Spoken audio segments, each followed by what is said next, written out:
À Yaoundé, mesdames, messieurs, bonsoir. Plaisir immense de vous retrouver pour Ouro Africa qui reprend justement ces quartiers après la séquence dédiée à la campagne présidentielle. Nous sommes justement dans la présidentielle puisque au Cameroun, le déroulé nous prévoit qu'on va être en situation de promulgation des résultats jeudi 23, c'est la grosse actualité. Mais justement, avant ce jeudi-là, on sera du côté du Conseil constitutionnel, justement avec le contentieux post-électoral. On va s'interroger ce soir sur, justement, quels sont les résultats qui pourraient en découler, puisque nous apprenons au moment même où nous entrons en ces studios, le SDF, qui lui aussi avait intenté des recours auprès de l'instance, a décidé de retirer tout simplement ses recours. On se retrouve donc avec 9 recours exactement. Quels sont les résultats qui peuvent en découler de ce contentieux post-électoral? Et globalement, est-ce que lorsqu'on parlera de promulgation de résultats jeudi prochain, on peut attendre à ce que le Conseil constitutionnel relève et fasse parler tout simplement la vérité des urnes? On reviendra aussi de façon claire et détaillée sur toute l'ambiance qui entoure justement cette semaine. Nous sommes lundi, on sent une ville de Yaoundé assez timide, on voit des Camerounais assez anxieux quant au déroulé des événements, on voit des communications de formation politique, on voit des chancelleries réagir sur l'élection présidentielle au Cameroun, on voit même des parutions de journaux internationaux, on voit ci, on voit ça, on en parle ce soir sur Ouro Africa, votre tribune panafricaine. On ne prendra pas de transition, on va tout de suite procéder à l'exercice qui consiste à présenter justement ceux qui vont nous accompagner ce soir. Je commence avec ma droite assez lointaine, avec un acteur politique, un acteur qui nous vient de l'UNDP, Leonid Mfoum. Vous êtes parmi nous, on vous dit bonsoir, mais surtout bienvenue. Merci Stéphane de l'amitié que tu me fais une fois encore de plus de me convier sur ton panel très prestigieux. Je salue mes co-discutants. Oui. Je salue également les téléspectateurs de cette merveilleuse chaîne Info TV qui ne cesse de monter. Il faut dire qu'on vous a beaucoup accompagné, Leonid Mfoum. C'est vrai, c'est vrai. Je dois beaucoup à... Je veux le reconnaître. On a accompagné les autres. Nous sommes au cœur de la présidentielle, Info TV. Tout le monde a eu voix au chapitre ici. Oui, c'est vrai, c'est vrai. Moi particulièrement, je me sens un peu choyé, hein, par vous-même d'ailleurs, puisque vous me faites toujours l'honneur de m'inviter. Sentez-moi très heureux et plein de reconnaissance aussi. J'espère simplement être à la hauteur des délicates attentes de tes téléspectateurs. Merci Leonid pour la présence. Je m'en vais présenter un titulaire de notre plateau, Timothée Somba, qu'on ne présente plus sur cette estrade, le DP de la République Place et autres entités communicationnelles. Timothée, bonsoir. Bonsoir Stéphane Barga. Mon bonheur est heureux d'avoir été associé à cette estrade, à cette agape intellectuelle du lundi soir. Ce moment vespéral privilégié de plusieurs Camerounais et de plusieurs Africains qui comprennent la nécessité de l'autodétermination des peuples africains face à la néocolonisation et au néo-impérialisme occidental qui se fait aujourd'hui remarquer à travers certaines émissions pernicieuses dans les processus électoraux en Afrique. Nous y reviendrons certainement dans le déroulé de la thématique. Merci. Ma sympathie à nos millions de téléspectateurs et je ne vais pas dire ma fraternité exprimée, mais mon honneur de partager ce plateau avec un invité que je vous laisserai le soin vous-même de présenter. Merci. J'ai déjà partagé un plateau radio avec lui. Quelque part, c'est la première fois que je partage un plateau télé. Merci Timothée. Nous essayons toujours de mettre à la disposition de ceux qui nous regardent ce qui se fait de mieux en termes d'expertise et en termes d'analyse. Jean de Dieu, vous n'êtes plus à présenter sur cette estrade. Vous êtes parmi nous. Bonsoir et bienvenue.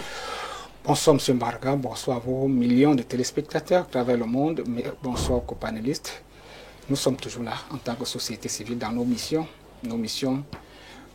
d'impartialité, nos missions de contrôle, nos missions d'analyse des politiques et des plaidoyers pour un vivre ensemble entre les peuples du Cameroun. Merci Jean de Dieu. Je présente donc à votre connaissance, je porte à votre connaissance notre quatrième et dernier invité. Il est politologue, c'est un enseignant d'université mondialement reconnu. Le professeur Pascal Charlemagne Msanga Nyamdjing nous fait l'honneur, mais surtout l'amitié de sa présence. Bonsoir professeur. Bonsoir Monsieur Mbarga et merci pour cette invitation. Je voudrais aussi vous dire toute la joie que j'éprouve à me retrouver avec tous ces copanistes qui, il faut le dire, se battent pour la République.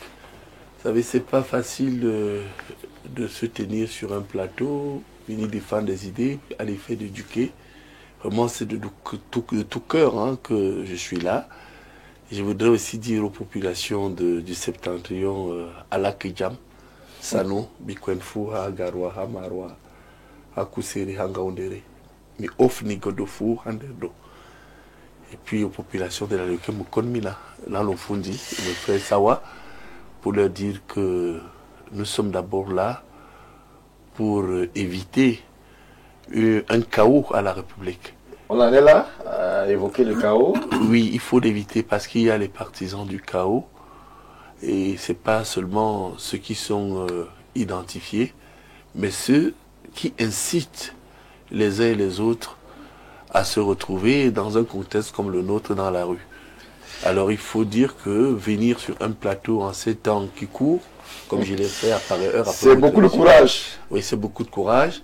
Et c'est pour un objectif aussi, préserver la paix, et venir dire comment préserver la paix et l'unité de notre pays. Alors professeur, vous aurez très certainement remarqué que je n'ai pas mis en avant votre casquette de biaïste. J'aurais souhaité que vous-même vous le fassiez. Je vais donc dire qu'au-delà d'être enseignant d'université, politologue, convaincu, vous êtes concepteur, s'il en est un, du mouvement des biaïstes. Alors, comment se porte l'idéologie? Vous êtes toujours en phase avec votre champion, votre maître à penser politique, le président Paul Biya?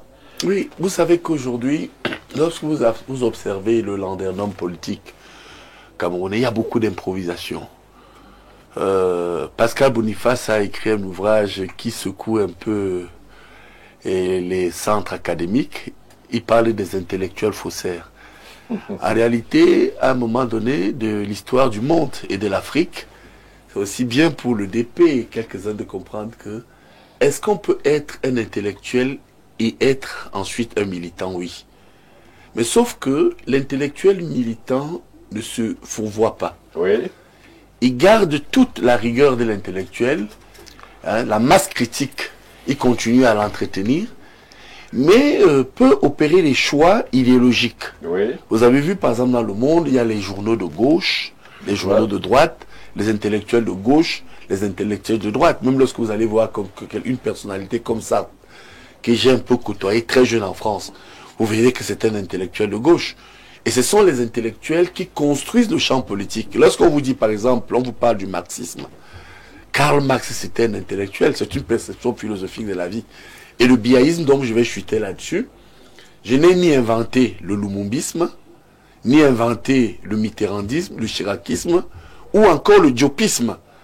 Mais il y a une autre dimension où certains vous disent, tiens, le biaïsme c'est la flagonnerie. Je leur dis non. Le biaïsme est un dogme. Un dogme, une vision. Or, lorsque vous avez déjà la doctrine qui vous dit renouveau, rigueur, moralisation, justice sociale, ouverture démocratique, vous ne pouvez pas venir dire que, écoutez, c'est de la flagornerie. Maintenant, je reconnais avec certains qui font beaucoup de confusion que lorsqu'on dit biaïsme, projet porté par un grand homme, le président Paul Biya, ils confondent parfois le dogme qu'on présente, l'idéologie qu'on présente et la mise en œuvre. Concernant donc la mise en œuvre, il faut avouer que le biaïsme en souffre vraiment. Mais en tant que tel, c'est une réalité idéologique. Merci pour les précisions, professeur. Oui, c'est important à préciser. On va rentrer de façon précise dans le vif des échanges qui nous interpellent ce soir. Je commence par vous, Léonie Doufoum. Alors, vous n'êtes pas du côté du contentieux. L'UNDP estime que tout s'est passé selon les règles de l'art et qu'il n'y a pas quelque chose sur lequel on pourrait revenir avec l'auguste institution. Aucune œuvre humaine n'est parfaite. Tout ce que nous faisons est perfectible. Tout à fait. Mais nous disons que dans un océan de difficultés, comme celui dans lequel actuellement se trouve notre pays, il ne faut pas en rajouter. Oui. Simplement parce que on veut se rendre intéressant. Mais nos récriminations, et qui sont constantes, vous les connaissez. Nous ne sommes pas tout à fait d'accord avec le code et la manière dont les élections sont menées au Cameroun. Ça, c'est constant. Est-ce qu'il y a lieu d'aménager? C'était d'ailleurs un des axes que notre candidat a eu à développer dans son programme. Et il disait fort à propos que le système électoral camerounais est à refaire, de manière à ce qu'il se dégage un consensus relativement aux acteurs qui sont, n'est-ce pas, appelés à mener ce processus-là, que ce soit les partis politiques ou l'appareil lui-même. Il y a à faire au niveau du retoilettage des textes pour qu'ils soient plus harmonieux avec nos aspirations de démocratie. Et aussi, les réformes que nous proposions devaient également toucher à la Constitution, c'est-à-dire que nous passions à une élection du président de la République pour un mandat de 5 ans, renouvelable une seule fois. Donc, c'est dire que nous avons des récriminations. Mais là, on n'est plus dans la compétence du Conseil constitutionnel. S'il faut refaire la Constitution, je crois que c'est le Parlement qui est en charge de ça. Oui, mais je suis en train de vous parler de manière globale et large de ce que nous portons comme récrimination relativement. Donc, l'UNDP estime donc dans le processus tel qu'il est enclenché aujourd'hui, à date, rien ne justifie sa présence mercredi, comme justement la communication du Conseil l'a prévu pour ceux qui auraient des récriminations. Il ne vous a pas échappé que nous n'avons déposé aucun recours. Tout à fait. Oui, aucun. Il ne vous a également pas échappé que nous avons participé aux travaux des différentes commissions en charge de la compilation des votes, que ce soit au niveau local, départemental ou même au niveau national. Et j'allais dire les écarts ou les quelques manquements que nous constations, nous appelions à leur rectification lors de notre participation à ces différentes instances-là. Donc, à date, voilà ce que l'UNDP a fait et nous sommes satisfaits de notre participation dans ces institutions sans tout autant être satisfaits de ce que ces institutions donnent aujourd'hui. Elles sont perfectibles et nous continuons à le dire, si Dieu nous permet, que notre candidat soit celui qui sera déclaré élu. Jeudi. Oui, jeudi, eh bien, nous allons procéder à la réforme de ces institutions-là, voilà. Merci. Alors, je me tourne vers vous, Timothée Somba. Alors, on a l'impression que la fièvre inhérente au contentieux semble être retombée.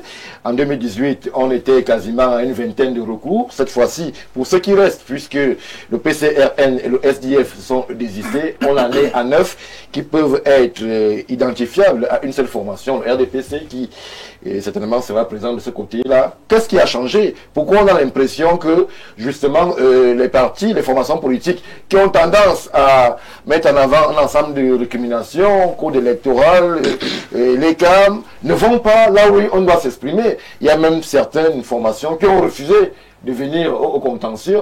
Le FSNC a carrément refusé d'y être présent. Pourquoi est-ce qu'on a l'impression qu'on a des choses à dire, on a des récriminations, mais lorsqu'il faut aller s'expliquer devant, ou alors s'exprimer devant le Conseil, personne ne vient?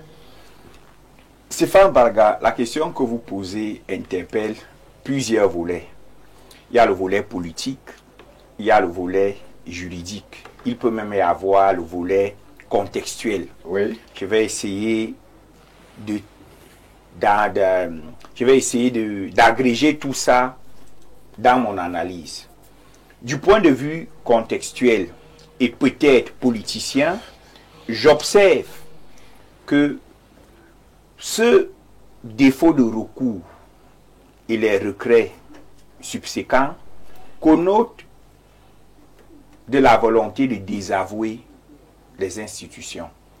Une volonté qui avait déjà été amorcée dans une perspective de désavouer dans leur ontologie, dans leur congénitalité, les institutions publiques. À ce niveau, Timothée, je vous remets votre parole tout de suite, mais on a vu des acteurs comme Cabral Libye qui a déclaré faire confiance au Conseil constitutionnel, mais qui, il y a quelques heures, quelques jours, a estimé qu'il fallait retirer ses recours devant la Chambre. Pourquoi, justement, ce positionnement?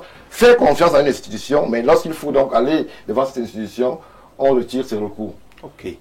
Donc, j'ai terminé avec la première partie, qui était celle de jeter le discrédit sur l'institution. Il y a donc la deuxième partie. Qu'est-ce qui fonde la crédibilité d'une institution? C'est ça. Son indépendance formelle, son cadre juridique et autres, sa transparence opérationnelle et la confiance que l'institution inspire. Oui. Lorsque l'on regarde le processus électoral au Cameroun, quoi qu'il soit perfectible, l'on note que tous les acteurs participent aux travaux de bout en bout. Vous êtes représentés dans les bureaux de vote, vous êtes représentés au niveau des commissions communales et des commissions départementales, vous êtes représentés au niveau de la Commission nationale de recensement des votes, dont les travaux sont ouverts au public. Ça veut dire quoi? Il n'y a pas opacité. Tout se fait dans une transparence. Et le retrait de certains recours peut être lié au fait que, au niveau de la Commission nationale de recensement des votes, on ne procède plus à des corrections ou à des rectifications. On ne procède qu'à la compilation ou au décompte des résultats.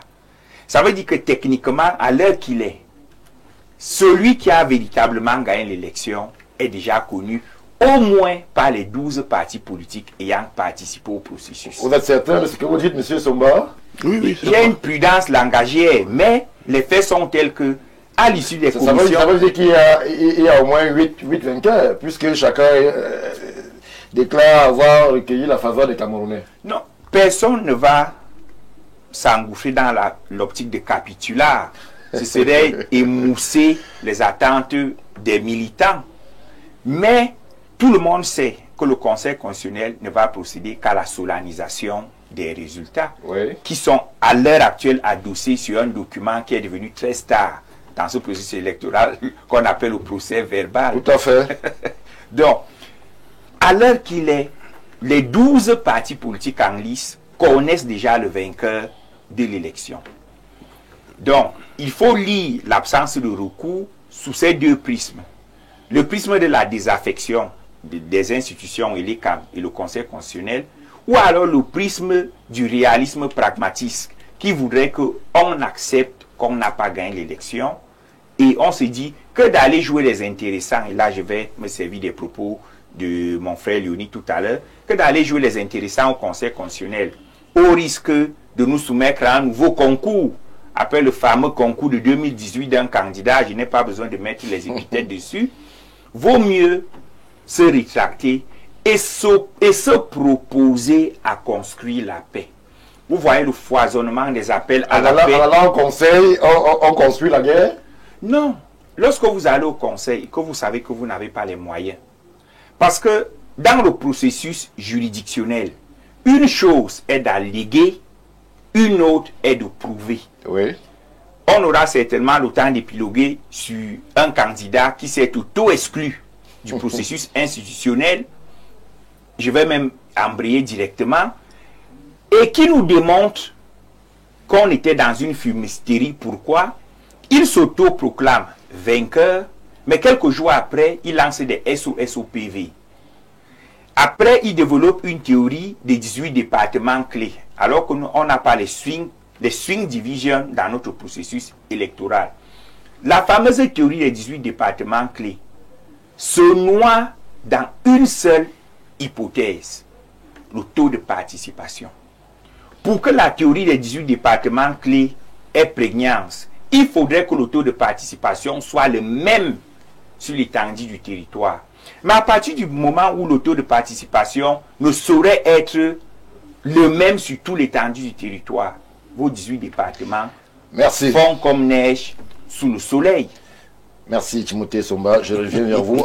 Jean-Dieu Vouna, on évoque justement le conseil, on évoque le contentieux post-électoral, mais qu'est-ce qu'on fait de ceux qui ont refusé d'y aller? On a carrément l'UNDP a exprimé ses raisons, mais on a le FSNC qui lui a une position un peu plus dure et estime que justement l'organe pourrait être pas très neutre et que justement il est question pour cette formation-là de respecter le choix du peuple et le verdict des urnes qui s'appuie sur leur justement PV. Que fait-on d'eux? Comment est-ce qu'on aborde ces élèves qui peut-être sont exclus de la classe et qui revendiquent être les premiers? Monsieur Mbarka, le Cameroun moderne est un jeune État, mais une nation en construction.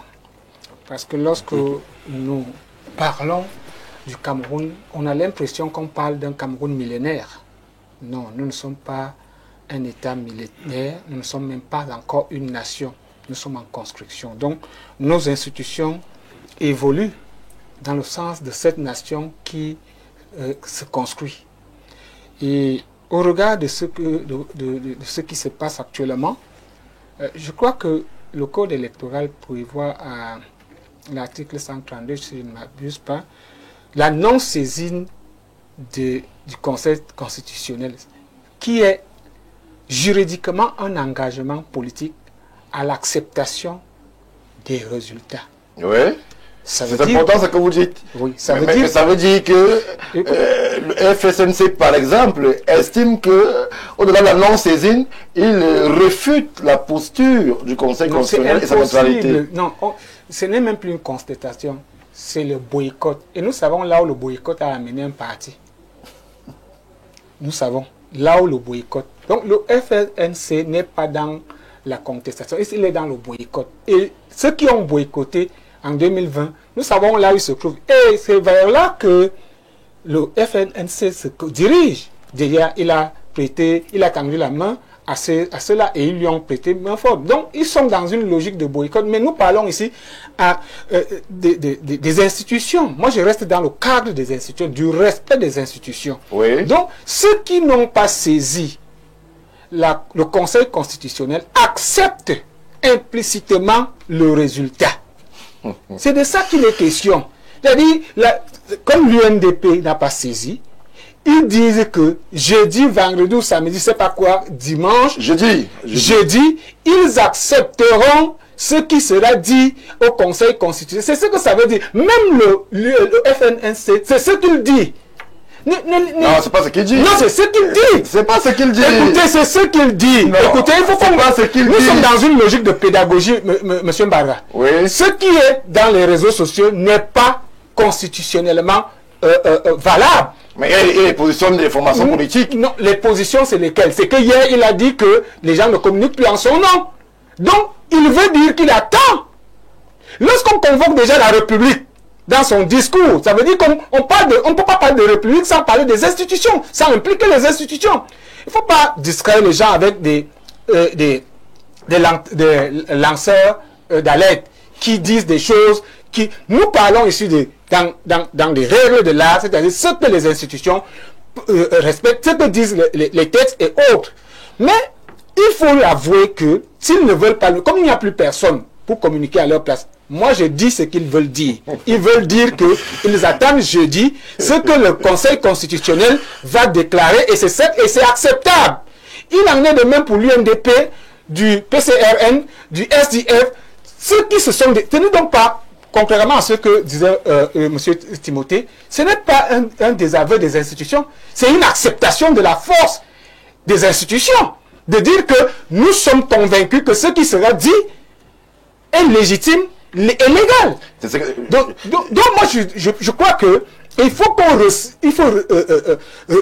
resituer la situation. Il ne faut pas aller dans les tendances. Mais là, vous êtes en train de parler et de dire, c'est que le FSNC et les autres ne disent pas. Non, c'est ce qu'ils disent. Si tu ne saisis pas le Conseil constitutionnel, ça veut dire que tu acceptes les résultats du Conseil constitutionnel. Ça aussi que je ne crois pas à cet Vous ne pouvez pas, vous êtes qui pour ne pas croire.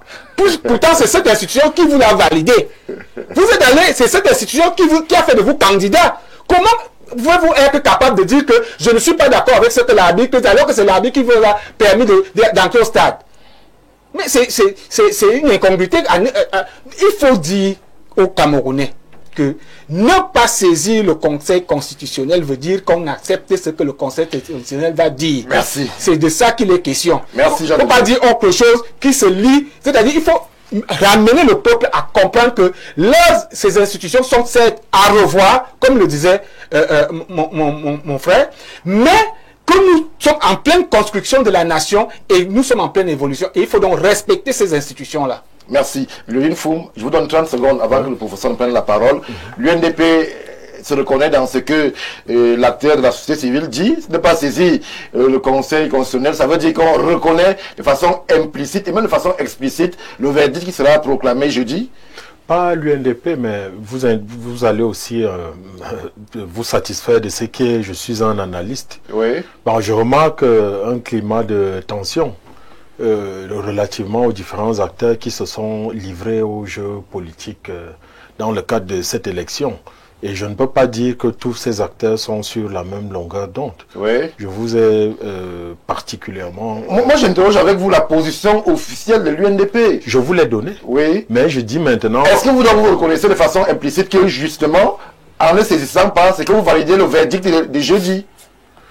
Oui, en tant que républicain. Mais ça ne veut pas dire que sur les institutions et sur leur manière de travailler, nous n'avons rien à dire. Ou que vous êtes Merci. satisfait. Oui. Merci. Voilà. Professeur Pascal Charlemagne Messanga Yamjing, avec tout ce flou et ces acteurs politiques qui boudent l'organe, le conseil, est-ce qu'on peut d'abord s'interroger sur la crédibilité même des institutions qui sont en charge justement de mettre en branle le processus électoral au Cameroun, et en filigrane, est-ce que le résultat qui sera proclamé jeudi reflètera pour tout le monde, là je mêle toute la classe politique, le sentiment et surtout le désirata des Camerounais? Je pense qu'il faut faire profil bas et reconnaître que nous sommes dans une situation très difficile parce que nous avons deux fronts antagonistes. Ceux qui sont convaincus effectivement que le processus électoral est crédible. Oui. Eh bien, quel que soit le cas, ils prennent position, ils vont aux élections, et jusqu'à la fin du processus, jusqu'y est en réalité la proclamation des résultats, conformément à l'article 137 du Code électoral, que les juristes appellent aussi la loi électorale.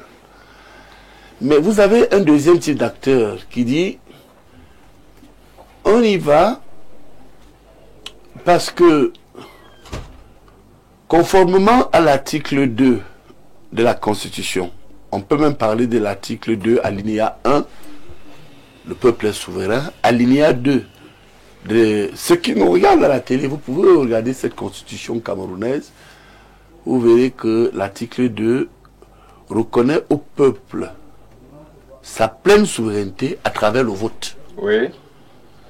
Et ils se disent bien, on y va pour mettre en valeur le peuple, mais les instruments qui encadrent in fine ce processus, eh ben, ne nous concernent pas Alors, je vous interpelle sur l'aspect technique. L'acteur de la société civile déclare sur le plateau que ne pas aller devant le Conseil constitutionnel pour les formations politiques, ça veut dire techniquement que c'est reconnaître le verdict qui sera proclamé. D'une part, il faut qu'il ajoute d'une part. Il y a certains qui ne reconnaissent pas justement la neutralité du Conseil. Bon, alors, vous voyez, ça me permet de ne pas entrer dans les débats, je dirais, kafkaïens. Et vous dire simplement ceci. C'est cette arrogance qui est à l'origine des crises graves que traverse le Cameroun. Vous avez vu que le processus électoral n'a pas commencé avec le vote. Oui. Et il y a deux instruments qui encadrent le processus électoral au Cameroun. Il y a la Constitution et il y a le Code électoral.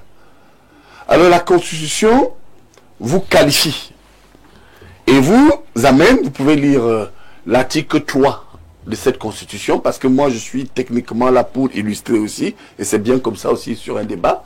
Si vous lisez l'article 3 de la constitution du 18 janvier 1996, ce qui stipule, les partis politiques concourent à l'expression du suffrage. Un point de suspension, plus loin on dit conformément à la loi. La loi, ça veut dire que cet article 3 qui consacre exclusivement la compétition aux partis politiques qui présentent des candidats, vous l'envoie à la loi, le code électoral, l'article 121 qui vous dit les partis représentés. Rappelez-vous, il faut quand même dire que c'est là où commence le processus. Oui. L'éligibilité, l'élection et la proclamation des résultats. Et si vous allez chercher dans l'article 121, bon, on a eu un faux débat sur le mandat impératif. J'étais parmi ceux qui vous disaient qu'écoutez, on ne peut pas embrayer le texte constitutionnel.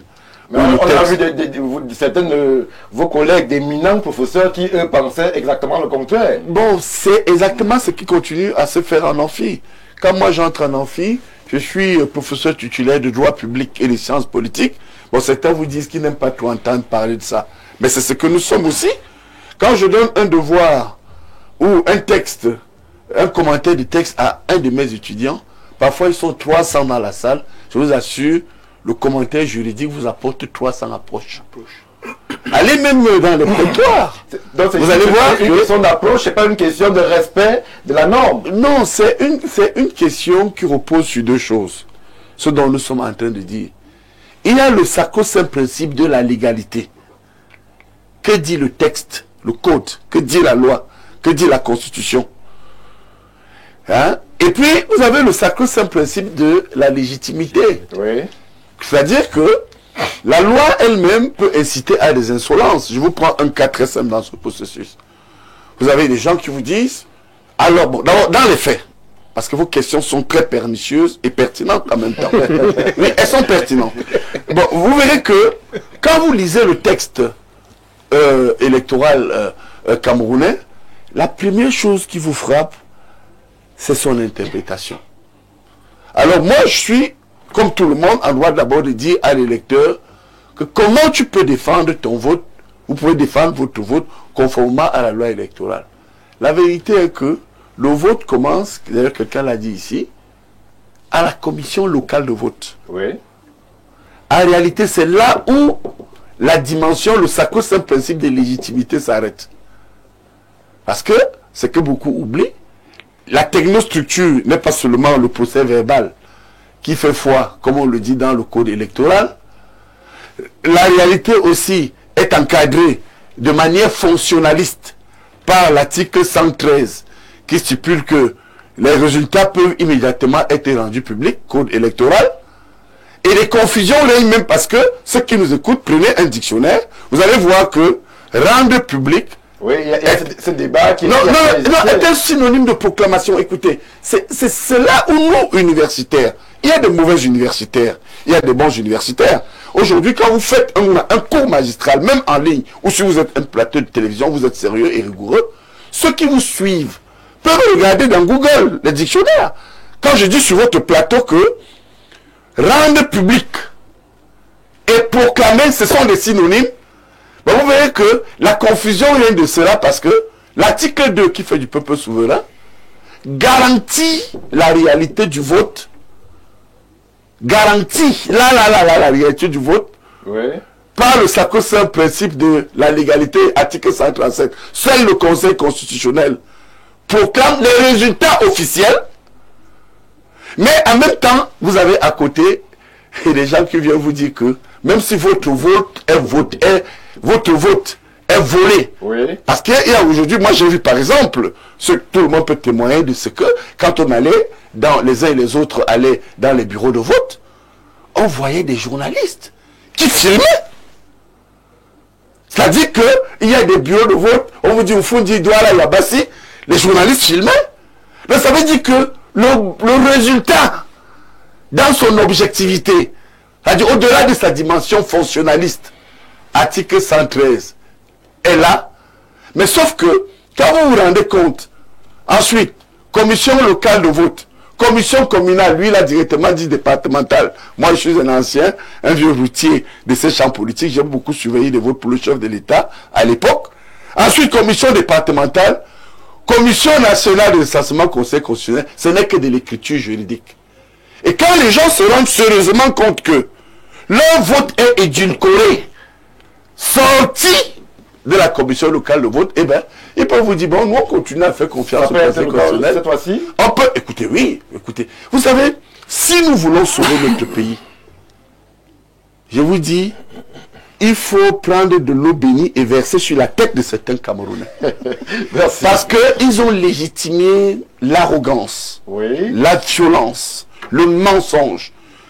À l'effet d'obtenir quoi? Pour moi, je pense que à l'effet d'affaiblir le président Paul Biya pour des raisons de rente. Et ça, il faut qu'on arrête ça. Merci, professeur. Je reviens vers vous dans quelques instants. Alors, Léonine Foum, aujourd'hui, quand on s'achemine vers l'épilogue, justement, de ce processus-là, comment est-ce que vous observez le déroulé? Vous êtes satisfait, vous, en tant que UNDP? Vous pensez qu'il y aurait des choses que vous, en tant que formation politique, auriez pu mieux faire? On vous a notamment suivi sur cette concurrence avec le FSNC, sur les questions de PV, sur des questions de scrutateurs, sur des questions justement de respect de consignes de vote, sur des questions d'alliance. Est-ce que vous êtes satisfait de comment le processus est déroulé et de votre déploiement, vous, en tant que UNDP? C'est effectivement le bémol que je voulais mettre sur le très excellent et sémillant propos du professeur, à savoir que lorsque l'on a fini de faire avec la théorie avec tant de brillance et d'éloquence, Oui. il y a des réalités sur le terrain. Des méthodes. Oui. Et mon candidat, le président Bello, avait appelé l'opposition à une coalition de moyens. Parce que, effectivement, si vous mettez à lire de manière méticuleuse ces textes, vous allez vous rendre compte qu'ils ont beaucoup de failles et que des concurrents au parti au pouvoir peuvent valablement exploiter. Mais qu'est-ce qui s'est malheureusement passé à cette élection? Et ça, je le dis avec force et emphase. Qu'est-ce qui s'est passé à cette élection? C'est que ceux qui revendiquent la victoire n'ont pas pris, et ça c'est une paresse de l'opposition. Et quand on veut amener cette opposition à se poser des bonnes questions, elle se refuse toujours de le faire, entraînée par certaines lubies et j'allais dire aussi une certaine arrogance de cette opposition-là. Même chez vous, il y a l'arrogance? Oui, de part et d'autre. La preuve que la sanction est là. Il y a une frange partie de l'opposition qui va arrêter un peu de l'agitation maintenant. Allez-y, Léonine. Donc, Ils vont se calmer. j'étais en train de dire que ce dont moi je suis témoin, Oui. c'est d'avoir été avec le responsable des élections et des bureaux de vote de cette formation politique, le FSNC, qui était d'ailleurs un transfuge de cette formation, en d'autres termes, qui s'est rallié à cette formation. Oui. Et quand il est arrivé, j'étais dans une émission, je vais vous citer le média en question, c'était sur Radio Sianto, à 24 heures du dépôt des noms des différents représentants sur toute l'étendue du territoire national, Oui. il disait qu'ils en étaient uniquement à 5000. Oui. 5000. Oui. Et il lançait des appels sur les réseaux sociaux pour pouvoir compléter cet effectif. Avec le risque d'avoir des espions. C'est ce que je lui disais. Oui. C'est ce que je lui disais. C'est Que, ça. mais, quand vous vous retrouvez à recruter du tout venant, est-ce que vous êtes sérieux? Puisque vos concurrents peuvent se retrouver parmi vos différents représentants et ne pensez pas qu'ils vont travailler pour vous. Ça, c'est d'un. De deux, après l'élection, ils ont lancé un autre appel pour que les citoyens qui avaient en leur disposition des procès-verbaux leur transmettre. Oui, leur transmettre. Et d'ailleurs, nous-mêmes, nous avons été sollicités à cette fin. Et on sait que vous avez refusé. Mais bien sûr. Et pourquoi vous êtes de l'opposition? Mais c'est justement du fait de leur arrogance. Vous savez, ils ont dit que notre parti politique et notamment notre candidat était un poids très très léger, en insistant sur la sémantique. Oui, très très léger. Alors, lorsque des gens peuvent vous retrouver ici, et que quelque temps après ils se retrouvent à venir vous demander vos PV, qu'est-ce que vous devez leur répondre, hein? Mais qu'ils avalent leur arrogance. Que vos PV sont légers aussi. Oui, que nos PV sont, ils n'en ont pas besoin. Hein? Donc, c'était pour encore que sans vous ajouter. Du point de vue du droit, lorsque vous lisez avec rigueur, je dis bien rigueur, et autorité, le code électoral, l'article 56 du code électoral peut inciter les partis à envoyer des représentants. Oui. Je vous cite l'article. Si quelqu'un a Internet là, vous pouvez taper ça. C'est-à-dire que lorsque les représentants désignés ne sont pas dans un bureau de vote, le président du bureau de vote peut s'en saisir et organiser les élections dans la conformité dans ce bureau. Alors c'est un cas qui n'a jamais été expérimenté. Nulle part. Oui, parce que nulle part. Quand vous dites M. Bagachel, il faut le noter dans le PV. Oui, Il faut le noter. Et dans tous les PV, on aucun PV n'a cette notation. Bon, alors ça veut dire que il y a une irresponsabilité de la part des présidents du bureau de vote. Parce que c'est une prescription. Oui. En droit, tout ce qui est prescrit est opposable au tiers. Donc vous voyez un peu que... Peut-être c'est là que monsieur vous m'appelle la réalité du terrain. Oui, non, permettez qu'il puisse chuter. Non, c'était une parenthèse technique, hein, c'est bien pour ceux qui nous écoutent. Allez-y, Lionel Fou. Alors, j'étais effectivement en train de dire à un vis-à-vis lors de la fameuse émission dont vous faisiez allusion que la faute commune ne peut pas créer le droit. La faute commune ne crée pas le droit. C'est pas parce que Messanga, qu'il me pardonne de... Non, je vous en prie. C'est une métaphore. Oui. Messanga est allé voler, que c'est légitime de voler. Oui. Oui. Il peut avoir dérobé quelque chose et par ses moyens réussir à s'en sortir. Vous allez faire la même chose que lui. Oui. On vous prend. Oui. Et même sur le plan moral. Hein? La sanction morale, c'est que le vol n'est pas une bonne chose. Au-delà de... Non, mais je finis. Oui, allez-y. Je finis. En disant ceci. L'opposition camerounaise, ou bien cette opposition-là, appelle les Camerounais à aller dans la rue. Parce que c'est là où se situe mon problème. Oui. Et je suis en train de leur dire que cette vérité qu'ils prétendent avoir n'est pas une vérité, j'allais dire... Vous n'irez pas dans la rue. N'est pas une vérité maculée. C'est une vérité qui se construit, qui est scientifique. Donc, en principe, s'ils sont responsables, il ne faut pas qu'ils fassent comme les voyous d'en face. Si tant il est qu'ils estiment qu'ils friandent de temps en temps, il ne faut pas qu'ils utilisent les mêmes méthodes qu'eux. S'ils sont républicains, avant de dire à l'enfant d'autrui, va dans la rue, il doit s'assurer qu'il a les preuves, les moyens qui lui permettent de dire à l'enfant, va défendre ta légitimité. Oui. Mais si c'est sur la base du vent. Pour vous, parce qu'eux, ils ont une autre approche. Ouais, Stéphane, je viens de faire une démonstration. Non? La vôtre? Non, non. Une démonstration logique. Il faut que les acteurs politiques apprennent à être responsables dans ce pays. Tu ne peux pas, j'allais dire, objecter une vérité qui est une évanescence, que personne ne peut toucher. Oui, que personne ne peut toucher. Or, s'ils avaient tout au moins... Je vous dis bien que ce code a des failles. Si les partis politiques avaient travaillé de façon à être représentés, ce parti politique-là notamment, et tout au moins à avoir les preuves d'une forfaiture qui serait en train de défendre. Nous-mêmes, nous les aurions soutenus. Mais vous ne pouvez pas être couché chez vous, buvant du bili-bili, comme disait l'autre. Hein? Et le matin, vous réveillez avec la gueule de bois en disant que j'ai gagné une élection. Mais vous n'êtes pas sérieux.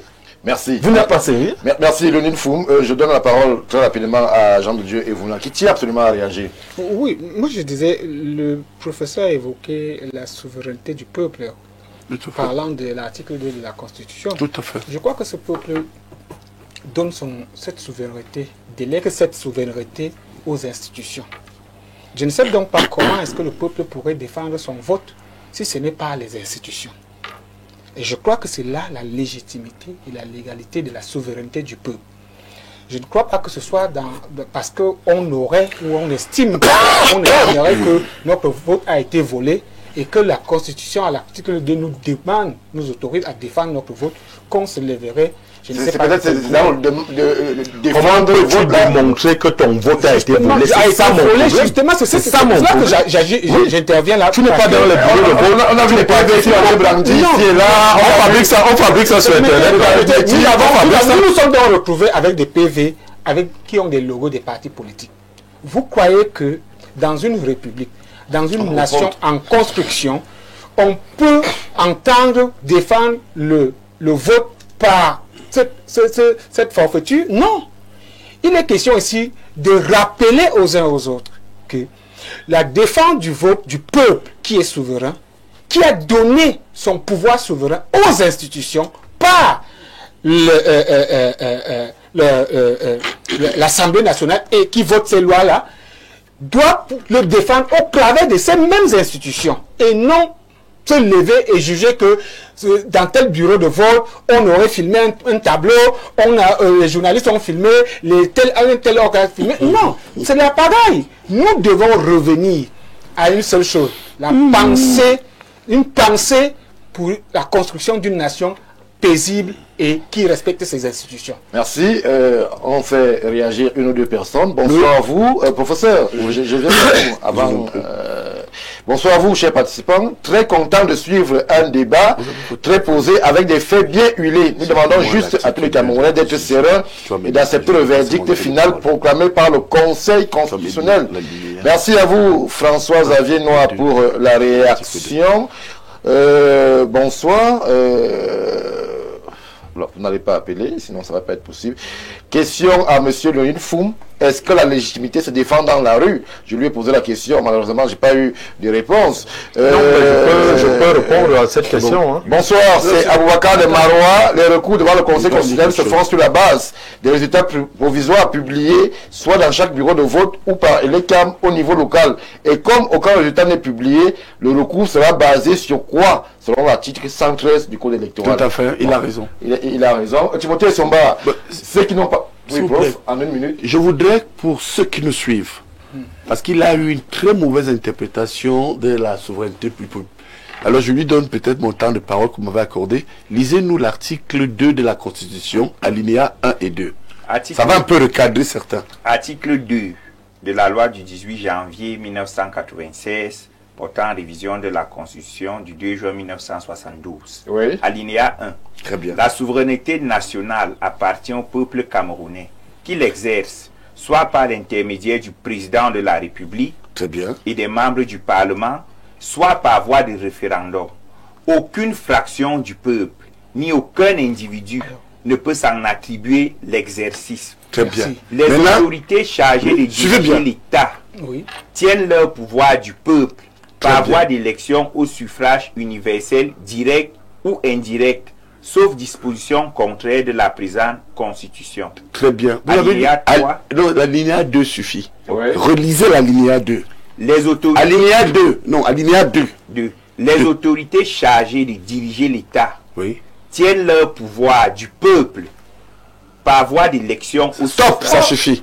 Par voie d'élection. Oui. Donc vous comprenez que quand vous vous retrouvez quand même... moi je parle parce que je fais de l'éducation populaire. L'élection là, c'est là où commence la construction de la légitimité institutionnelle.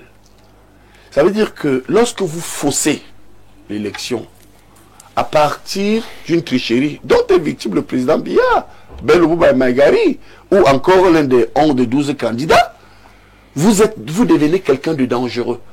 Et ne donnez pas l'impression que, avec les nouvelles dynamiques qui existent, vous, par exemple, Info TV, vous avez quand même filmé, et les gens veulent vous dire que non, c'est banal.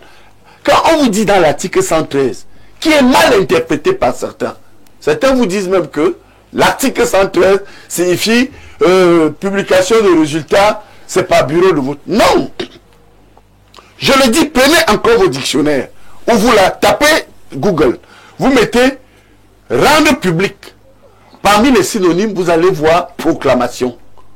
Donc c'est un encadrement fonctionnaliste. Oui. Parce que notre code électoral repose sur 2 piliers. Mais il y a des éléments de confusion à ce niveau, professeur. Puisque... Il ne peut pas avoir, il y a la mauvaise foi, mais il y a des délinquants. Vous savez, au moment où nous sommes sur le plateau, ceux qui vont tricher, qui organisent des charters, qui changent les procès verbaux, disent, mais regardez même ces cons-là, ils ne savent pas que nous on a déjà fait le bon travail. Donc ne donnons pas l'impression aux délinquants que nous sommes naïfs.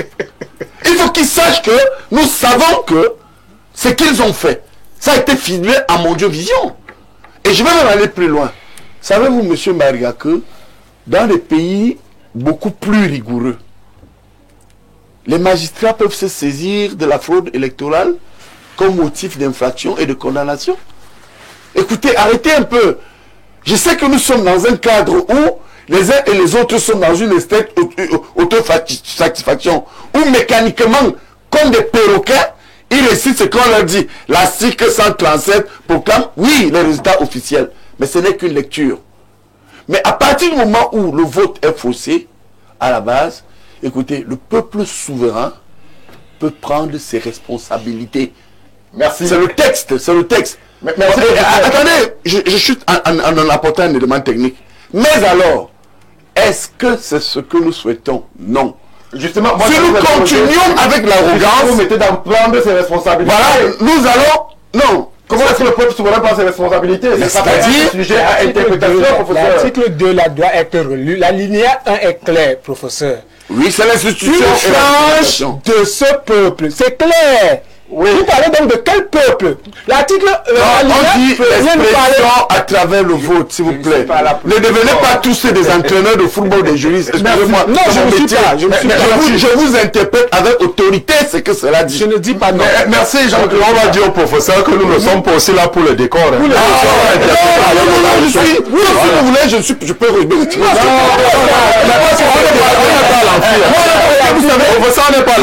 problème dans les systèmes en Afrique noire, singulièrement au Cameroun, il y a des complexités. Allez piquer seulement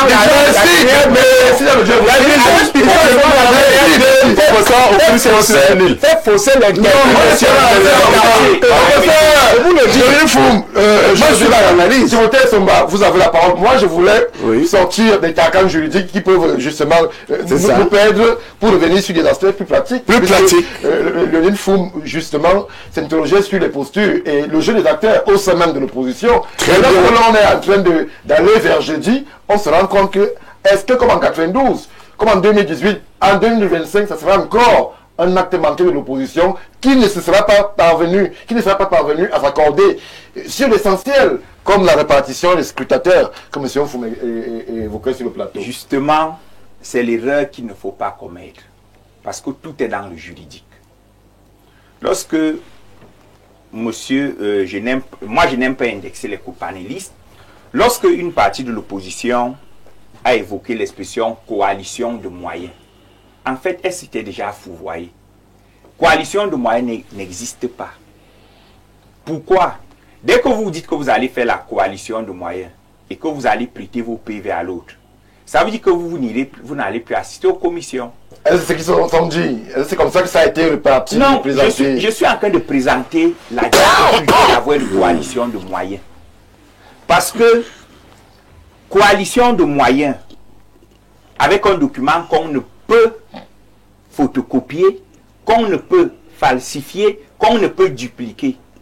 Dès que vous donnez votre original de PV à Bakary, vous n'avez plus de PV. Donc vous n'existez plus. Vous dites on ne peut pas filmer, mais on a vu des PV ici et là, dans toutes les... Donc vous excluez les photocopies. Les photocopies. Vous excluez. On a vu justement, certains même les bandits. Stéphane Barga, Ouais, le juriste, c'est la précision. Une photographie n'est pas un PV. Qui vous a dit ça? C'est une image d'un présumé PV. Non. Pour qu'une photographie soit admise comme PV, il faut, que le code électoral est prévu. Or, en Là, nous l'espèce, sommes d'accord. le code électoral n'a pas prévu les images. Oui. Peut-être on va les intégrer après. Il faut intégrer le numérique même à terme. Deuxième élément, il faut qu'on authentifie. Voilà le problème. Donc, déjà, la notion de coalition de moyens ne pouvait pas fonctionner. Parce que la coalition de moyens entraînait ipso facto une coalition réelle. Ou alors une absorption d'une partie par une autre. Bref, une coalition réelle. Surtout en matière de PV. Parce que le PV est intransférable. Si vous transférez le PV, c'est que vous avez accepté de fusionner avec l'autre. Maintenant, l'article 113, j'aimerais encore le lire.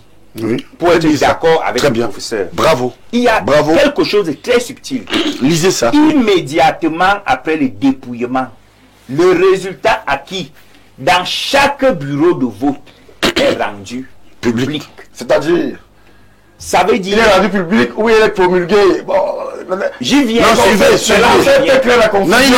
il est bien le Ça veut député. dire que Est rendu public. l'article 113 autorise la publicité des résultats de chaque bureau de vote. Pas d'un bureau de vote. Je suis d'accord De avec vous. chaque Il est bureau brillant, ce de monsieur. vote.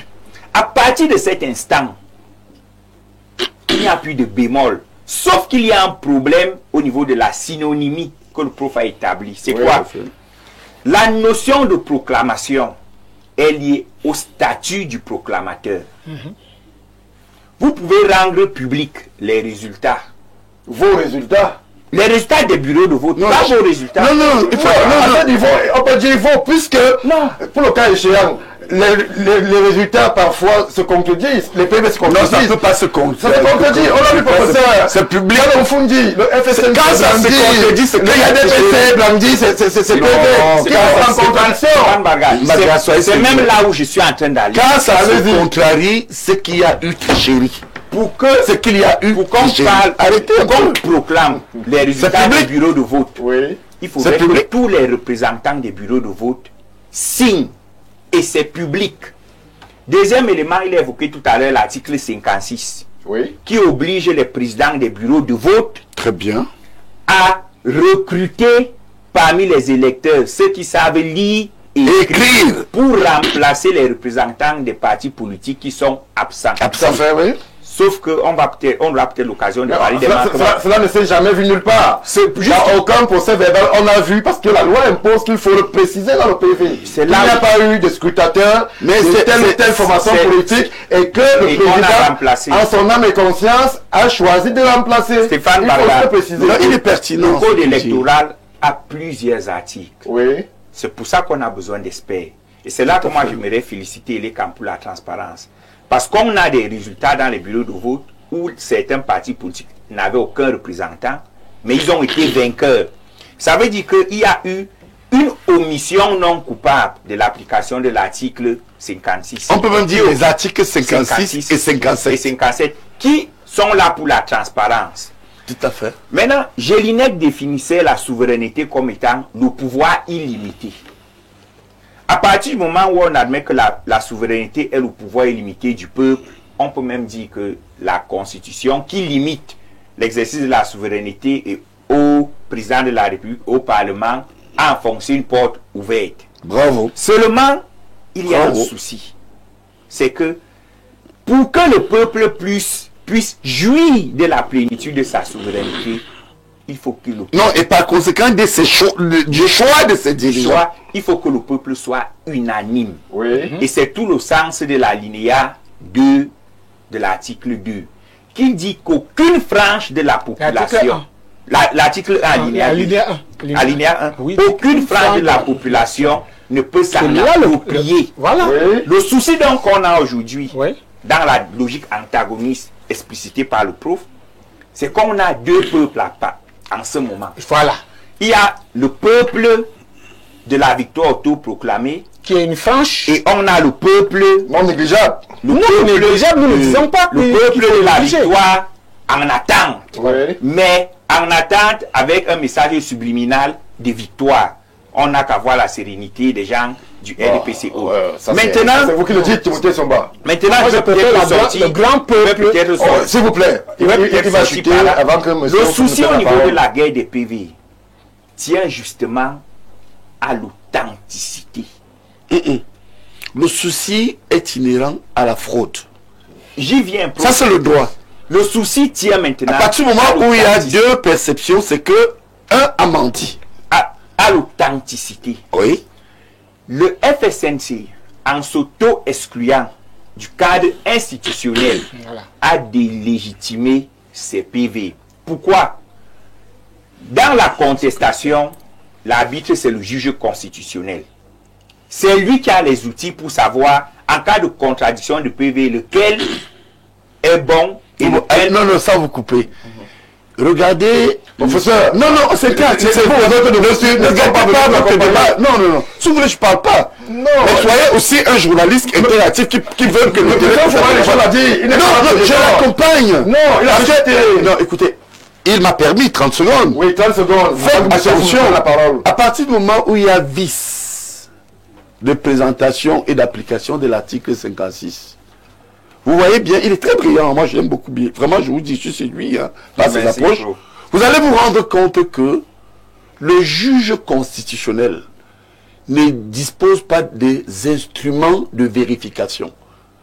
Donc, vous voyez que le processus est édulcoré, comme nous sommes tous d'accord ici, en disant que, avec l'article 56, signé et consigné, on ne le fait pas. Ça veut dire qu'il y a vice. Merci. Alors certains peuvent estimer que Merci. ça ne sert à rien d'aller sur un territoire où tout est déjà Quand je parle fabriqué. de l'authenticité ici, Oui. c'est que devant Ça, je le le juge, comprends très bien. C'est bien le monsieur Souba. FSNC allait exciper ses PV, Qui n'a pas. possiblement avec des représentants. Mais il y a un souci, le FSNC, je ne vais pas vite dire qu'il n'a pas. Le souci, c'est que en s'auto-excluant du jeu institutionnel, le FSNC se refuse la possibilité de démontrer la fraude. Parce que là, ces PV à lui ne valent rien quand il devient juge et partie, en excluant l'arbitre. Or, s'il était allé au contentieux post-électoral avec ses PV, forcément, il allait créer un tollé qui allait obliger toute la République à dire autant de contradictions dans les PV. Nous sommes obligés d'aller regarder l'affaire au fond. Et c'est là justement qu'on se rend, que je peux me rendre à l'évidence selon laquelle si le FSNC a fui le Conseil constitutionnel, c'est qu'ils n'ont pas de PV. Merci. Lionel Foum, vous avez la parole. Oui, effectivement, ils étaient dans des affaires compliquées pour ceux qui nous écoutent. Non, croyez-moi, les gens sérieux qui nous écoutent admirent ce qu'il vient de faire. Non, je dis ceci, n'est-ce Sauf pas? si vous créez le vaudou ou le Coran ou le plan. Mais je vous garantis que les téléspectateurs qui nous écoutent sont très intéressés parce que c'est qu'il a dit. Vous venez de faire une démonstration d'amphi. Oh, c'est vous qui dites. Les amphis sont ouverts à tout le monde. Hein. Ce n'est pas ce que Parce que c'est un langage tiers-mondiste qui est gênant à la fin. Non, écoutez, ils sont insolents. Moi, je ne suis pas du style d'intellectuel ou de vagabond, ceux qui ont marché sur la tête. Soyez polis. Vous voyez, moi j'ai un métier, vous pouvez aussi décliner votre métier. Donc ne venez pas donner l'impression que quand on est en amphi, c'est les amphis qui vous forment. Et quand vous avez fini de gronder, ils ont suivi ce qu'on Non, je veux dire qu'à la fin, ce sont les amphis qui vous forment. Vous grondez alors que... Ne vous gronde pas. Il m'a même toujours pas. Merci. Regardez pas ce plateau. Qu'est-ce que ça veut dire amphi? C'est les téléspectateurs. L'amphi est un haut lieu de la connaissance. C'est les téléspectateurs. Aux autres. Merci. Mais pas quelqu'un comme moi. Calmez-vous. Monsieur calme, c'est vous calmez-vous. Vous ne manquez même moi qui ai la parole. Non, vous n'êtes même pas poli. Mais bon, c'est bon. C'est vous qui avez... Ça va. Alors, ne faites pas ce que vous faites aux gens assis en tout. Je vous suis. Vous voulez insulter souvent tout le monde, vous agresser. Avec moi, ça ne marche pas. Moi, je suis un monsieur bien élevé. Vous allez alors me... Quand je viens ici, c'est moi qui ai la parole. C'est moi qui ai la parole. Voilà. Soyez polis. Alors l'essentiel, professeur, merci. Oui. Merci beaucoup. Donc, je disais, ils étaient dans des démonstrations fortes, mais qui sont importantes aussi, ça, il faut le dire. Merci. Là où il a chuté, et c'est là où moi j'appelle nous appelons l'opposition camerounaise à la responsabilité. Il n'est pas tard, mais la promulgation c'est jeudi. Il commence à se faire tard, peut-être pour d'autres échéances. Non. Alors, quand le président Tiroma Bakari prend sur lui de sortir un communiqué pour indiquer la voie officielle qui est celle par laquelle il communique, ça veut dire qu'il est en train de prendre la mesure de tout ce que nous disons. Et en principe, lorsqu'il a sorti ce communiqué-là, c'était dimanche soir. Moi, j'étais étonné à Uri que je suive ce matin dans une radio sérieuse, RFI notamment, que l'équipe de campagne du candidat Tiroma avait mis à disposition des Camerounais par voie internet, par voie numérique, numérique, des PV. Alors, je me serais d'abord attendu à ce que son porte-parole, tel que lui-même l'a dit, puisqu'il a signé ce communiqué de sa propre main. Alors, ça c'est la cuisine interne du FSNC, que ce soit que ce soit par justement... Non, c'est ma prise de parole. Non, c'est monsieur Fouquet la parole. Laissez-moi dire des bêtises. C'est un acte public. Laissez-moi dire des bêtises, vous allez rectifier. Oui, allez-y. Non, moi je ne rectifie pas. Surtout que lui nous a laissé parler. Alors, j'étais justement en train de dire que les responsables politiques sont en train de prendre la mesure de la situation qui est une situation explosive. Si nous n'y prenions garde, ça peut prendre de tous les côtés et embraser le pays. Et donc, quand des mesures de sérénité et de salubrité comme celle-là arrivent, c'est-à-dire que, et je continue à le dire de manière ferme, le FSNC a été inféodé par un certain... On parlait beaucoup du FSNC. Parlons de l'UNDP. Ne pas de l'UNDP. Parlons de l'UNDP, la FSNC. Vous êtes quasiment... Appelez-moi donc un jour et vous me dites parler uniquement de l'UNDP et j'en parlerai. Il est en train de parler. Allez-y. Et j'en parlerai. Allez-y. Mais les téléspectateurs nous regardent. Ils font la remarque que vous parlez beaucoup de FSNC. Parce que lui semble être très énervé. Ils ont fait des révélations. Son allié du Nord. Allons-y, Lionel Foum. Alors... Donc, j'étais en train de dire que ce dont le président du FSNC s'est rendu compte, c'est qu'il a été inféodé et par une frange très extrémiste de la politique au Cameroun et qui, avant cette présidentielle, avait mis en marche tout un mécanisme devant mener justement à la révolte et à l'insurrection. Donc, on se rend de plus en plus compte... Vous bien sur les boussoles, hein. Vous n'avez pas fait autre chose que de le faire aussi. On fait dans l'analyse, on lit dans... Non, parce que c'est quand même grave d'accuser un candidat parmi les 12 ici. Allez-y, c'est vrai que... C'est pas bien. S'il vous plaît. C'est sur votre plateau. S'il vous plaît, vous savez, en journalisme, Stéphane Barga... C'est mon métier. Oui, les faits sont sacrés. Est-ce qu'il y a eu un lien qui relie le candidat Issa Tiroma Bakari à un projet insurrectionnel défini par les autorités sécuritaires? S'il vous plaît. Son amitié déclarée avec Chris Anne. Attention, il y a le conseil de la communication. Ne créez pas de problèmes. Donc, alors, en faisant des affirmations ou des attaques personnelles. J'étais en train de dire que il y a un parti politique au Cameroun qui n'a pas caché ses méthodes. Il les a revendiqués. En 2018, ils l'ont fait. Pas dans les 12. En 2018, ils l'ont fait. Alors maintenant, comment est-ce que j'observe cette alliance? Parce que les faits sont sacrés. Nous sommes en journalisme. Ce parti politique-là, nombre de ces cadres sont allés se recycler dans le parti politique que nous indiquons. Ça, c'est un fait. Oui. Si vous voulez, on le cite. Bon, pas besoin. Non, si vous voulez, on les cite. Nous sommes dans la science. Pas besoin. Non, on peut citer, nous sommes dans le débat. Voilà, non seulement nombre de ces cadres, mais vous avez aussi vu l'activisme débordant de ces militants qui ne se sont pas cachés. Leur fameuse batterie d'influenceurs qui s'est ralliée. Elle non plus, elle n'est pas cachée. Leurs appels pressants et incessants à l'insurrection ne sont pas cachés. Il y a même un, Calibri Calibro, celui-là, je le cite, qui a dit allez brûler. Il l'a dit. Mais ce monsieur a une nationalité douteuse. Bon, qu'est-ce qu'il pèse au Cameroun? Il l'a quand même dit. Et on sait de qui il répond quand il pose certains actes. Il ne se cache pas de dire que je réponds de tel. Au point de qui, heureusement, vous ne savez pas, tant mieux. Moi-même, je ne sais pas. Il répond de qui? Tant mieux. Lui, il sait. Moi, je ne sais pas. Donc, il sait.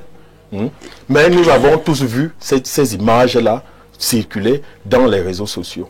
Et donc, quand le président du FSNC appelle à ce cordon de salubrité, moi je dis il était temps. Oui. Il était temps. Et que nous y remettions un peu de sérénité dans la gestion des affaires publiques. Et je chute parce que par là où Timothée a aussi chuté. Vous voyez, la responsabilité c'est quoi? C'est de poser des actes dont on peut répondre. Oui. Alors, quand sur aucune base, sur la base du vent, vous allez vous mettre après une élection, dire que j'ai gagné. Après, vous n'êtes pas sérieux. Vous n'êtes pas sérieux. C'est ce que nous sommes en train de dire. Merci Lionel Foum. Je m'avais donné la parole à Jean de Dieu Evuna qui justement voulait réagir. Alors Jean de Dieu, on peut s'interroger sur cette divergence. On ne va pas dire à l'interne, mais qui jonche et qui mine le déploiement de l'opposition au Cameroun. Voilà l'un des pays qui estime que la posture assez, on ne va pas dire avant-gardiste, puisque le président Chiloma a déclaré, lui, qu'il était déjà le vainqueur de l'élection présidentielle, assez iconoclaste, disons-le comme ça, du FSNC, qu'elle est irresponsable. Vous, en tant qu'observateur, qu'est-ce que vous voulez dire justement de ce déploiement? Est-ce que c'est encore un pari perdu de l'opposition? Parce que la promulgation, c'est le 23, avec justement tout ce qu'il peut avoir comme atmosphère conflictogène autour. On voit des Camerounais dans la ville de Yaoundé qui font beaucoup de provisions, qui justement envoient femmes et enfants au village. On s'interroge, est-ce que l'ambiance, est-ce que justement le jeu des acteurs peut amener à ce que le peuple s'inquiète et qui se positionne dans ces actes que je dis là, achat de provisions, voyage, on quitte les centres urbains pour se réfugier dans les villages. Est-ce qu'il n'est pas temps sur ce plateau de tirer la sonnette d'alarme en appelant les uns et les autres à la responsabilité? Nous qui sommes déjà dans nos villages, je voudrais d'abord souligner qu'il est inutile d'envoyer les enfants au village parce que pour arriver à Yaoundé, on passe par les villages. Moi je suis ici en Komtou. Donc pour arriver à Yaoundé, on passe d'abord par mon village. Il faut être sûr donc, de traverser mon village avant d'arriver à Yaoundé. Il faut être sûr que tu vas traverser le... Vous l'avez déjà dit. Oui, mais maintenant, certains vont m'excuser. La classe politique camerounaise est frappée et certains intellectuels. Il ne faut pas que notre aîné, le brillant professeur, croit que nous sommes en train de minimiser le travail que vous formez. Que les intellectuels font. Je dis, la classe politique camerounaise, certains intellectuels sont menacés de disparition. Il faut le dire. Oui, c'est une espèce en voie de disparition. Ils ne veulent même pas tirer les leçons de cette élection. Je suis d'accord avec vous. Et à cause de quoi? À 100%. Je l'ai écrit dans la tribune que Timothée a publiée. À cause de leur errance idéologique, leur erreur de jugement, et tout, parce que les gens pensent et de leur fragilité dans la corruption. Justement. Et il faut le dire clairement que les intellectuels il faut qu'on arrête de lapider nos institutions qui sont en pleine construction. Je l'ai dit à l'entame de mes propos. Oui. C'est-à-dire, nous sommes le Cameroun moderne, c'est 60 ans. Mais quand on parle de la France, on parle de siècles, on parle mais nous ne pouvons pas parler de on ne peut pas aussi persévérer dans l'erreur pour dire que nous sommes jeunes. Non, nous parlons de construction. En 2018, c'était la même réclamation. La vie de la nation, la vie d'une famille est un construit. Le problème ici, c'est que les intellectuels veulent faire certains intellectuels veulent faire de la construction d'une nation un décret. Même les décrets d'un chef d'État ne s'appliquent pas toujours au moment où il promulgue cela. Crozier l'a écrit. Il faut être sérieux dans ce qu'on dit. Nous sommes dans un construit. Nous sommes dans un construit politique. Nous sommes dans un construit juridique qui manque même actuellement au Cameroun. Heureusement, nous avons deux brillants juristes devant nous qui essaient de nous éclairer. Mais il est difficile dans ce pays de voir deux juristes s'entendre comme je le vois ce soir. Ça veut dire qu'il y a un sérieux problème de construit juridique. Nous sommes même dans la nation se construit avec, il y a un construit économique même. La bonne foi. On ne décrète pas une nation, elle se construit. Et les institutions, c'est la manière qu'on les façonne. Et on les façonne avec qui? Avec des vrais intellectuels qui ne sont pas là pour dire non, cette fois-ci, c'est nous. Un intellectuel qui dit que c'est nous, mais il faut le revoir. Il faut revoir de quel type d'intellectuel on parle.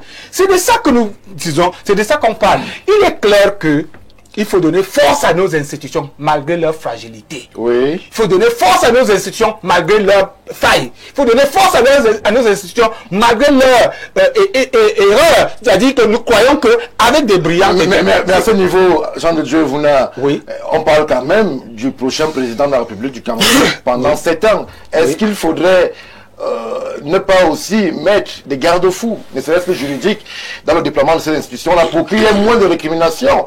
Parce que la contestation que pourrait générer des résultats dans lesquels le peuple ne se reconnaîtrait pas pourrait être plus grave. La construction de ce pays, de cette classe intellectuelle dont nous faites écho sur ce plateau. Et la Constitution a été lue.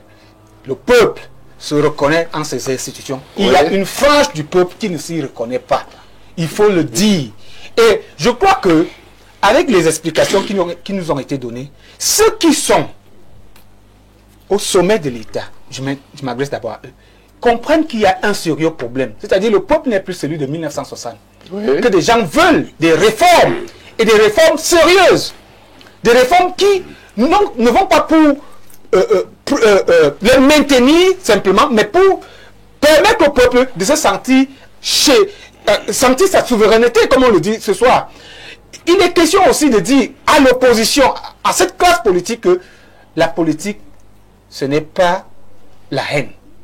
Parce que j'ai l'impression que dans notre pays, faire la politique, c'est... Vous avez vu un pays où faire la politique, c'est des caresses? Non, ce n'est non plus la haine. Si je ne fais pas des caresses à ma femme, ça ne veut pas dire que je la hais. Merci. Non, laissez que je lise. C'est aussi une preuve d'amour. C'est aussi une preuve d'amour, la caresse. Mais j'ai plutôt l'impression que la classe politique camerounaise se nourrit de la haine au lieu de la science. Merci Jean-Dieu Vouna. Timothée Somba, alors il y a un aspect conceptuel qui m'a fortement interpellé tout à l'heure.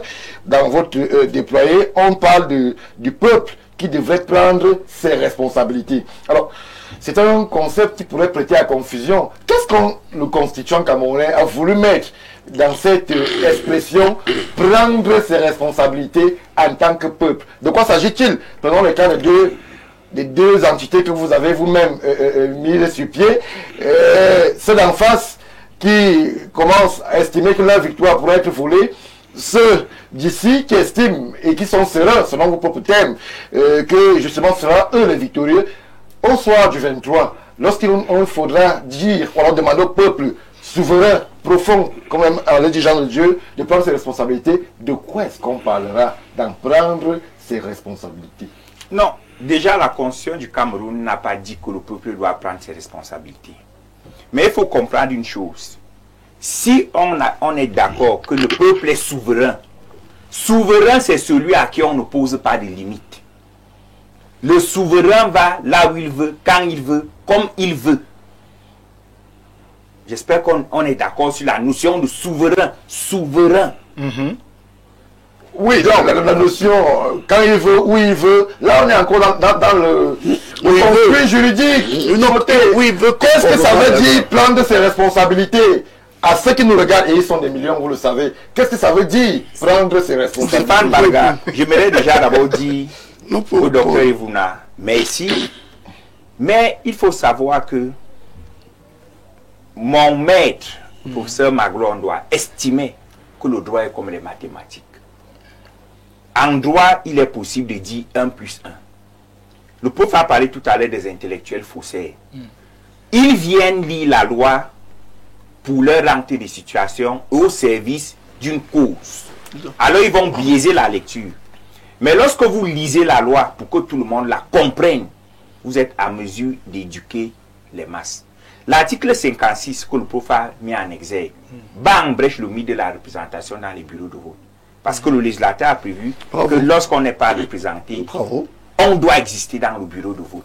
Bien sûr. À partir de là, ce que je vais dire va peut-être blesser, mais ce n'est pas moi qui ai écrit le code électoral. À partir de là, un parti politique a le droit d'exiger les PV et les CAM. Bravo. Très bonne interprétation. Donc quand vous venez avec arrogance dire où sont ces PV, normalement, et les CAM a le devoir de donner le PV immédiatement à chaque le président du bureau de vote doit. Bravo. Mais il est brillant. Maintenant, en ce qui concerne le peuple et la souveraineté, comme je l'ai dit, la souveraineté est illimitée. C'est Gélinet qui l'a dit, l'un des penseurs en matière de droit constitutionnel, de droit politique. À son époque, ils appelaient ça le droit politique. À partir du moment où je vous ai dit que la souveraineté est limitée et que c'est le peuple qui est souverain, c'est pas Barga, vous voulez encore que je dise quoi? Est-ce que moi je... non, vous ne posez pas la question. Non, je pose la question. Je vais tout faire. Je suis un peu. Est-ce que le fait que c'est bon quand ce n'est pas le peuple en lui-même ne limite pas sa souveraineté en concédant cette souveraineté à des élites, à des mandats, que ce soit sur le plan législatif, que ce soit sur le plan politique. Est-ce que ce n'est pas le peuple, pas le vote justement? Il n'a pas encore donné de mandat. Non. On est dans un processus. Donc la définition, la démarche de la souveraineté, parmi ses attributs, il y a l'intransférabilité et l'intangibilité. Exactement. La souveraineté ne se transfère pas. Mais comme le peuple est ineffable, il est comme l'État. Je n'ai jamais vu l'État, avait dit quelqu'un. Le peuple ne peut donc pas s'asseoir. 30 millions de Camerounais ne peuvent pas s'asseoir pour exercer leur souveraineté. Ils sont obligés d'exercer à travers. Mais ça ne signifie pas qu'ils ont donné leur souveraineté. C'est la raison pour laquelle le peuple peut la retirer à tout moment. À travers le vote, par exemple. Et je ne vais pas dire l'autre mot parce que ça va intéresser. Non, à travers le vote. Merci, je ne vais pas dire l'autre mot. Monsieur, vous n'avez dit quelque chose de fondamental. Vous allez chuter par ça. Nous devons construire nos institutions. Et moi, j'ai coutume de dire que ce sont les incidents qui bonifient le droit. S'il n'y a pas les incidents, on ne va pas améliorer la qualité de notre droit. Il est question aujourd'hui, c'est là où je suis 100% d'accord avec le prof, que l'on tire les leçons d'abord juridiques de cette élection, qu'on en tire les leçons politiques et qu'on aille vers l'organisation d'une élection. Il y aura toujours des contestations, même aux États-Unis, il y en a. Mais on peut réduire la densité, le volume des contestations. Merci. Professeur, oui, merci. Enfin, de me passer la parole. Je retourne vers vous, puisqu'on va inexorablement vers la fin. Oui. Alors, le 23, c'est plus loin. Le 23 interpelle, le 23 parle, le 23 inquiète un tout petit peu. Comment est-ce que, en fait, quel est le message, vous, l'acteur politique, vous, le politologue, vous, l'observateur, vous, le biaïste, quel est le message que vous pouvez porter à l'endroit de la classe politique pour que ce qui est arrivé ailleurs ne nous arrive pas à nous au Cameroun? Il faut tirer des leçons. Alors vraiment, lui, je dis chapeau. Parce que vous savez, le débat, certains, volontairement ou involontairement, ont entraîné un débat ordurier. D'abord, à partir de la campagne, les jures. Vous savez, en tant que biaïste, par exemple, le parti au pouvoir, mon ancien parti, ce qui m'a vu, ou certains prédateurs m'ont viré, aurait pu mettre en avant les 5 piliers du renouveau. La rigueur, la moralisation, évoquant par exemple qu'écoutez, même dans la communauté du chef de l'État, il y a des gens en prison. L'ouverture démocratique, on s'exprime librement. Oui, c'est vrai. Au niveau de la justice sociale, 4e pilier du renouveau, on a quand même des universités, des écoles, etc. Mais ils ont passé le temps à dire Thierry Mathieu ira en prison. Thierry Mathieu, ils ont abandonné la campagne. Alors, c'est pourquoi je suis d'accord avec vous. Nous devons tirer les leçons politiques. Et du point de vue du droit, et là, vraiment, permettez-moi d'abourer ma toge d'universitaire. Abourer là, professeur. Vous verrez que, lorsqu'il convoque ici, comme il a brillamment fait l'article 56 et 57, où effectivement, dans son interprétation liminaire, l'ECAM a logiquement obligation même à distribuer ces PV à tout le monde. Mais regardez comment certains chansonnent, où sont les bureaux, ils sont les PV, mais comme si on était dans la rue. Or, vous allez voir que le législateur du code électoral, là encore, lisez-nous, préparez-moi, je vais vous donner 30 secondes là, lisez l'article 62. Moi, j'ai lu tout le code électoral. Hein. Ça n'est pas plus aveugle que celui qui ne veut pas voir. Préparez-moi ça.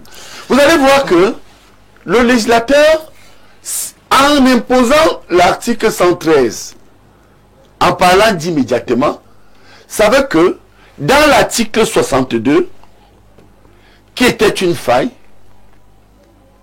le président du bureau de vote a 48 heures pour aller déposer le procès verbal à la commission communale au département. Vous avez trouvé? Trouvez-moi ça. Alors, je termine alors quelles leçons? Oui. Que ceux qui ne veulent pas tirer les leçons rejoignent ce qu'ils sont vient de dire. C'est du NDPC, c'est de l'opposition. Tous, de part et d'autre. Oui. D'abord, dans l'opposition, on a vu des gens gonfler, croyant que une fois qualifié parce qu'on est candidat, on peut être insolent. Mais ils ont été battus. Ils sont dans... Vous voyez sur ce plateau, on ne parle ici que de Chirouma et du président de la République. Oui. Où sont les autres? Où sont les autres? Qu'ils tirent ces leçons. Bon, de deux, et je termine sur ce point-là, il est important de mettre enfin en face Vedel, le doyen Vedel, qui m'a beaucoup influencé en droit, opposant en son temps la force du droit et le droit de la force. Donc, il faut être capable, à un moment donné, de reconnaître que, telles que les choses se sont déroulées, tricherie ou pas tricherie, le président Paul Biya doit être plus que jamais soutenu. Oui. Pourquoi? Parce que ce qu'il vient de vivre, la bérésina que mon maître politique vient de suer dans certains pôles électifs, va permettre au président de comprendre que à côté de lui, il n'avait qu'une élite vomi, une élite des compradors, une élite des menteurs. Et je suis donc en vous donnant la solution. Le président Paul Biya, en son temps, a dit, je me souviens au congrès de 2011, je suis entré au comité central, il a dit, il faudrait penser à la génération transitionnelle. La transition générationnelle. La transition générationnelle. 2011. Il est revenu en 2022, lors du passage de Macron, je verrai si je dois me reposer ou continuer ou aller au village. Continuer ou aller me reposer au village. Je crois que c'est un pardon que moi, Biya, ici, je fais. Oui. Et je dis, et je m'adresse ici à M. Issa Chirouma, que je souhaite que quel que soit le cas, si le président est déclaré vainqueur, qu'on fasse de lui et qu'on négocie, qu'on n'écoute plus ces gens qui viennent d'être vomis, qui pensent que ce n'est pas à la guerre qu'on peut régler les problèmes, mais qu'on négocie un consensus entre M. Chirouma, Premier ministre par exemple, et le président de la République. Merci. On peut tirer donc des leçons dans ce sens et reconstruire un État qui, malheureusement, a été détruit, comme on l'a vu par de nombreux certains collaborateurs du chef de l'État, des gens qui ne sont même pas capables aujourd'hui, ils sont obligés de jouer au chat et à la souris, et qui, malheureusement, ont donné l'impression que Paul Biya a mal travaillé. Et en Afrique, pour ceux qui nous écoutent, vraiment, préparons, c'est le chef qui doit préparer son départ. Mais là, nous sommes dans les coutumes africaines. Vraiment, M. Chirouma, je prie, et je suis prêt, et quelques-uns, à jouer ces médiations pour que, quel que soit le cas, au lieu de continuer avec les insolences des battus, l'élite battue, l'élite politique battue, l'élite intellectuelle affaiblie, allons-y vers des gens comme ce monsieur et quelques-uns. Merci, professeur. Qui pensent que aller vers l'apaisement est une bonne chose parce que il a posé une question. Vous lui avez posé une question. Hein, Professeur, le temps est achevé. 30 secondes. Hein, et vous lui avez posé une question qu'est-ce que ça veut dire que le peuple prend ses responsabilités. Moi, j'ai voulu répondre à sa place, il est brillant, mais je crois qu'il a oublié ce petit volet. Les manifestations sont un droit reconnu au peuple. Merci. Donc, je ne souhaite pas qu'on arrive vers cela. Je pense que si nous sommes sérieux et nous tirons le choix, vous pouvez bavarder, crier.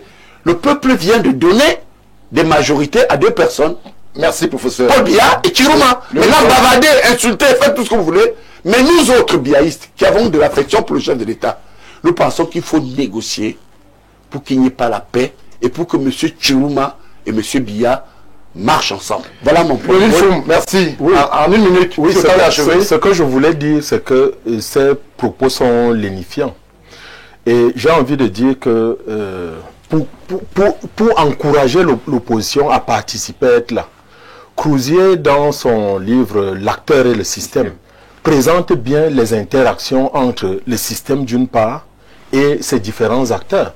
Donc, si vous n'êtes pas dans le jeu, mais vous n'aurez que vos yeux pour pleurer. Donc, j'appelle l'opposition à entrer, et les experts viennent le démontrer. Ces écrits-là, ces codes ont des failles que l'opposition peut exploiter en sa faveur et faire prévaloir la légitimité et la souveraineté du peuple. Merci Lionel Fou. Voilà. En une minute, Jean-Adjoint Vouna, avant de conclure avec M. Somba. Nous avons besoin d'une démocratie du consensus et non de la démocratie partisane. Et la démocratie du consensus peut naître à partir de cette élection en mettant le Cameroun devant, comme le dit le professeur. C'est-à-dire quoi? C'est-à-dire construire des ponts et non des barrières. Merci. Merci, Jean de Dieu. 30 secondes, Timothée. La réalisation me fait des grands signes. 30 secondes, sinon on va couper. Stéphane Barga, j'aimerais juste appeler mes jeunes frères, les Camerounais, à comprendre que nous sommes un État en construction et qu'on a besoin de toutes les contributions. Maintenant, il y a un petit souci avec l'approche négociante. Non, on va avec des concepts. Non, la réalisation me fait des avec l'approche négociante, c'est que en ce moment, des soupçons d'ingérence étrangère pèsent contre le candidat Tchiroma. C'est donc à lui de monter patte blanche pour que le processus de négociation soit sincère. Merci. Merci à vous, cher monsieur, d'être... Alors, je ne dis pas un dernier mot en 30 secondes. Professeur, allez-y. Ah non, moi je voulais tout simplement dire que les gens ont compris que si l'opposition n'a pas pu mettre en place une osmose, le peuple a pris ses responsabilités. Au Sénégal, il y avait 19 candidats. Ils ont choisi Diomaye Faye. Au Cameroun, il y a eu 12 candidats. On voit bien et on verra qu'ils ont choisi. Donc ça veut dire que ce chantage qui consiste à dire que on n'y va pas, sachez que plus que jamais, la seule leçon, c'est que les Camerounais ont fait preuve de maturité. Ils ont choisi. Merci. Merci à vous qui avez réagi nombreux à ce qui était dit sur ce plateau. Merci à l'équipe de promotion. On va rester attentif au déroulé et au jeu des acteurs puisqu'il y a encore la séquence inhérente au contentieux. Mercredi, ça sera du côté du Conseil constitutionnel avant justement le grand jour, jeudi, la proclamation officielle des résultats de la présidentielle 2025 au Cameroun. Info TV, comme de coutume, nous serons au cœur de l'événement. Une fois que je l'ai dit, je vous dis bonsoir et rendez-vous lundi prochain. Le sera 21h à Yaoundé.